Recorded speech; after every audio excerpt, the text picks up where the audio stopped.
Bonjour tout le monde. Alors, pour situer le contexte, il y a 2-3 jours, j'ai mis une vidéo en ligne sur Facebook en direct dans lequel j'expliquais un petit peu l'état d'esprit qui faisait qu'on échouait assez facilement dans son couple.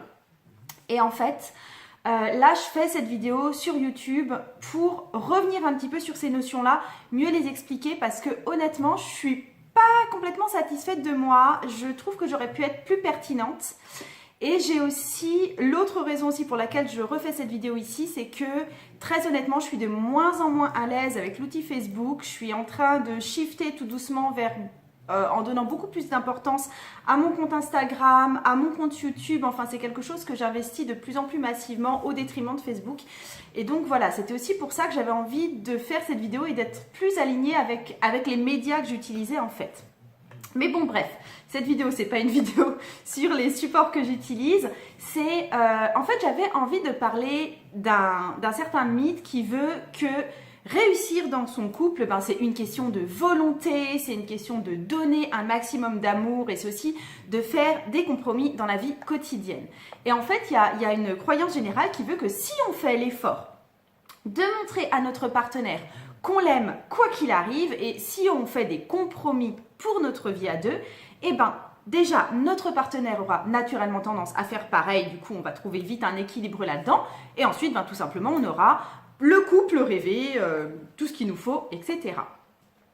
Alors pourquoi c'était super important pour moi de faire cette vidéo maintenant, c'est que tout simplement, moi il y a énormément de personnes qui viennent me voir et qui disent que du coup, eh ben elles sont pas capables de vivre en couple parce qu'elles sont pas capables de faire ça et elles se dénigrent complètement, elles ont vraiment un discours qui est très auto-flagellant du type de toute façon je suis pas capable, de toute façon je suis incapable de donner à l'infini, de toute façon je suis incapable de pas être autre que insupportable dans ma vie de couple. Ou alors, si elles sont pas là-dedans, elles se mettent à dénigrer complètement leur partenaire, qui ne pige rien, qui ne fait rien, qui est tout nul, qui est incapable de donner de l'amour, qui est renfermé dans son coin, qui est super colérique ou je sais pas quoi. Mais en gros, elles se disent que ou elles ou leur partenaire n'arrivent pas à appliquer ces trucs de faire tout le temps des compromis, d'être tout le temps dans l'amour, etc. Et que du coup, ben, il y en a un des deux, franchement, qui est nul ou aura des pâquerettes, ou tous les deux sont nuls ou aura des pâquerettes. Et en fait, j'ai beaucoup de mal à supporter ces discours d'auto-dénigrement parce que non, moi je pense pas ça d'elle, je pense pas ça de vous, je pense pas ça de votre homme. Donc, ouais, donc voilà. Donc c'est pour ça que je fais cette vidéo pour remettre un petit peu les pendules à l'heure, on va dire.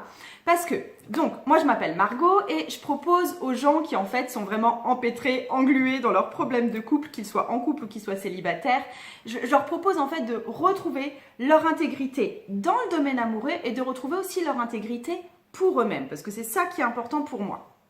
Donc, d'habitude, quand je parle du couple ou quand je reçois les gens en séance, je prends d'abord l'angle émotionnel des problèmes, mais en fait, il y a aussi une partie qui est très technique, qui est très limite scientifique en fait. Parce que en fait, le comportement des femmes, je parle particulièrement aux femmes dans cette vidéo, repose sur beaucoup de croyances complètement erronée qui fait que effectivement ça va pourrir leur vie de couple sur le long terme.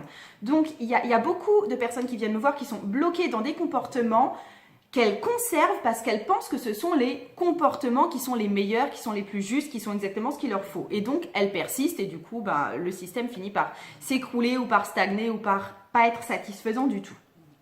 Donc mon propos là en fait il repose vraiment sur les témoignages de toutes les personnes qui viennent me voir et sur beaucoup d'observations sur ce qui marche pas, etc. Je vais vous parler là de ce que font les femmes et qui ne marche pas et aussi de ce que peuvent désirer les hommes au fond d'eux et que les femmes ignorent complètement, dont elles savent rien et du coup qu'elles peuvent pas exploiter. Donc, alors, je prends mes notes. Donc, en fait, les femmes, elles sont vachement ces temps-ci dans des concepts qui sont très à la mode, qu'on lit et qu'on entend partout, qui sont déjà un grand axe de développement personnel, c'est-à-dire avoir de la gratitude pour ce qui nous arrive dans la vie, développer une pensée positive pour que tout aille mieux autour de nous, avoir un amour complètement inconditionnel pour les autres autour de nous et particulièrement pour notre conjoint. c'est des concepts qui sont super durs à appliquer dans le champ du couple. Enfin, à ma connaissance, Bouddha, il n'avait pas de petite copine. Le Dalai Lama, il n'est pas marié non plus. Enfin, voilà, si vous voulez atteindre le champ de grands maîtres spirituels et d'amour inconditionnel, la plupart du temps, ce sont des gens qui sont célibataires. Et c'est tout. Et ensuite, il y a un grand mouvement que je loue, hein, je suis à fond dedans aussi, mais vers tout ce qui est communication non violente, c'est-à-dire apprendre à parler de façon peu agressive, de partir de soi, de partir de ses ressentis, de partir de ses émotions et de son histoire pour formuler des demandes, des besoins que votre partenaire va pouvoir entendre et du coup pouvoir construire une belle histoire avec cette personne-là ou avec nos enfants, enfin avec n'importe quelle autre personne en fait. Mais cette façon de formuler des demandes, de formuler des besoins, je suis désolée, mais ça fait plus de bien que de mal dans les couples. Ça ne fonctionne pas à 100% en tout cas dans le champ du couple. Donc, en général, si un couple va mal, c'est qu'il y a des conditions qui ne sont pas remplies. C'est-à-dire, on ne reçoit pas assez ou l'autre ne reçoit pas ce dont il a besoin, ce qui fait qu'il commence à avoir un comportement qui n'est pas super adapté.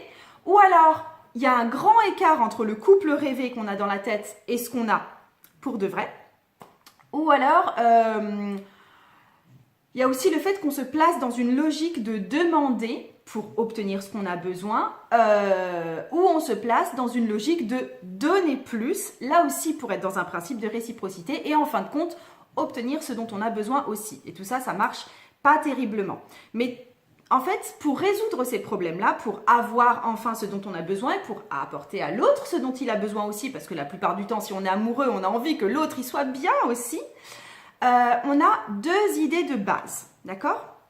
Première idée de base, c'est si mon homme m'aime, il me donnera ce dont j'ai besoin. Et parfois, on se dit qu'on doit demander, et parfois on se dit même que notre homme, s'il est bien malin, il doit deviner tout seul ce dont on a besoin. Et ça, je ne vais même pas en parler en fait. Ensuite, il y a une autre idée, c'est que si mon homme, il va mal, il va pas bien, je le vois être perturbé visiblement, je dois parler avec lui pour découvrir ce dont il a besoin et le lui donner.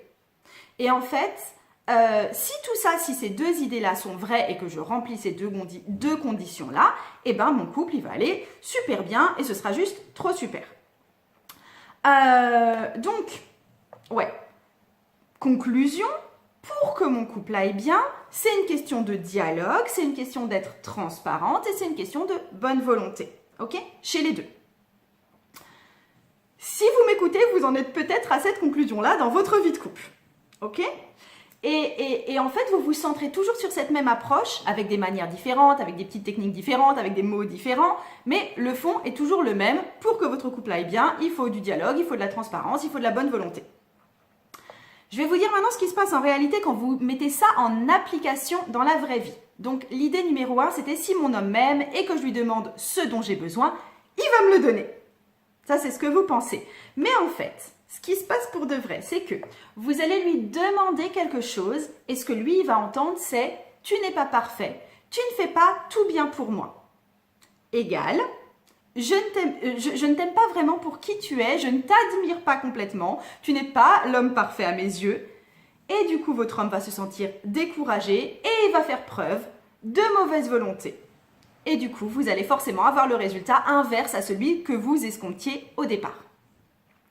Autre chose, si jamais il vous donne ce que vous avez demandé par magie, il vous donne ce que vous avez demandé. Et c'est souvent ce qu'il fait au début. Vous êtes contente la plupart du temps, mais vous êtes juste contente. Et parfois en plus vous n'êtes pas vraiment contente et vous lui dites ce qu'il a fait de pas terrible et qu'il aurait pu mieux faire. Ou que enfin il le fait. En gros, le sentiment qui passe en priorité c'est ouais vous êtes contente mais peut mieux faire. En cours d'acquisition, d'accord? Et du coup lui, il n'arrive plus à avoir de valeur ajoutée par rapport à ce qu'il a fait. En gros, qu'est-ce qu'il en retire lui? Où est-ce qu'il est le bénéfice pour lui? Et donc, il ne le refera plus. La prochaine fois, il y a des chances qu'il ne le refasse plus ou qu'il le fasse encore moins bien que la fois précédente. Et du coup, en gros, si ça ne change rien en positif pour lui, il n'y a aucune raison qu'il le refasse. Donc, là aussi, résultat inverse à celui que vous aviez escompté au départ. Je prends la deuxième idée qui est, si je vois que mon homme va mal, je dois lui parler pour découvrir ce qui va mal et lui fournir ce dont il a besoin. Donc, grosso modo, il y a deux comportements chez un homme qui va mal et qui sont tout à fait normaux. C'est soit il se replie pour faire baisser son stress, et le stress, ça peut être juste la fatigue de la journée, hein, c'est pas forcément un truc catastrophique, ou alors il a un comportement qui est franchement désagréable avec vous ou avec tout le monde. Donc, vous, dans les deux cas, vous faites à peu près la même chose, c'est que vous vous tournez vers lui. Soit dans la douceur, soit dans le questionnement un petit peu plus agressif. Mais bon, vous vous tournez vers lui. C'est-à-dire que lui, il va se replier parce qu'effectivement, il a besoin d'un temps de récupération. Et vous, vous le harcelez et du coup, il se tente encore plus de se replier parce qu'il va encore plus mal parce qu'on ne lui a pas laissé prendre son temps de récupération. Ou alors, autre cas, effectivement, il est désagréable parce qu'il y a un truc qui ne va pas bien dans sa vie. Vous tentez d'en discuter, soit en mode petit soin, soit en mode colère, hein, il y a les deux types de réactions. Du coup, lui, en plus de se sentir mal à la base, il s'en remet en question. Et en plus, il se dit que vous êtes là pour lui, ce qui fait qu'il a sans doute le droit d'être encore plus désagréable qu'avant. Et du coup, le résultat est inverse à celui désiré au départ. Ok ? Donc, votre désir, c'est que lui, il aille mieux et qu'il vous montre plus son amour. Hein, c'est un petit peu le résultat attendu quelque part. Et en fait, le résultat, c'est qu'il va juste encore plus mal qu'avant et que la relation s'est encore un petit peu plus détériorée par rapport à la situation précédente. Donc, ce n'est pas que vous êtes nul ou que votre partenaire est nul, j'insiste vraiment sur ce point. C'est juste que votre méthode est complètement faussée à la base. Moi, ce que je vous propose, c'est de transformer ce mode d'emploi complètement bidon qui repose sur des croyances bidons et de partir sur d'autres principes qui marchent parce qu'ils sont adaptés à vous, ce que vous êtes en pouvoir de fournir et aussi à la psychologie de votre partenaire. Donc, en gros, ça va être tout bénef pour tout le monde. C'est-à-dire, lui, il va se sentir mieux au sein de votre couple et il va avoir vraiment envie de vous prouver son amour par tous les moyens qu'il a à sa disposition. Mais en plus, vous, de votre côté, vous n'aurez pas à être gentil tout le temps. Vous n'aurez pas à trouver les bonnes formules tout le temps pour pouvoir vous adresser à lui. Vous n'aurez pas à demander sans cesse. En fait, on est vraiment dans un système gagnant-gagnant et on sort enfin du schéma la femme en demande versus l'homme qui semble ne jamais rien faire pour sa femme. D'accord ?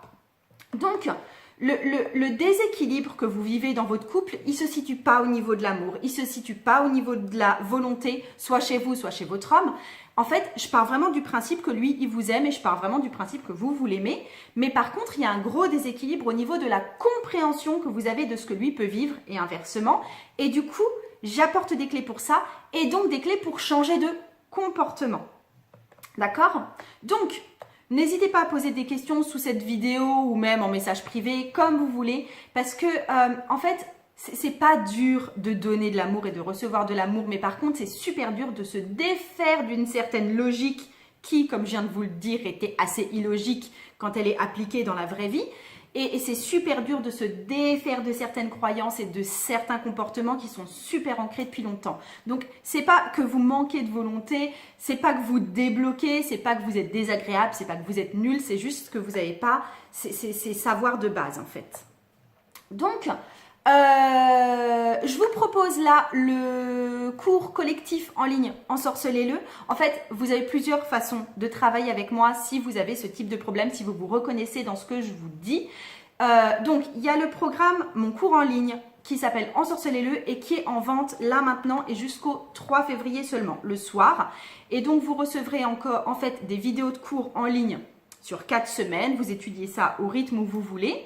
En plus, vous avez un soutien sur le groupe Facebook de la formation avec des vidéos en live pour répondre à vos questions environ toutes les 2 semaines. Et du coup, je donne énormément d'outils pratiques, je donne énormément de soutien vraiment direct jusqu'à la fin 2019. Et c'est la dernière fois que je propose ce programme en ligne avec ce type de soutien en continu.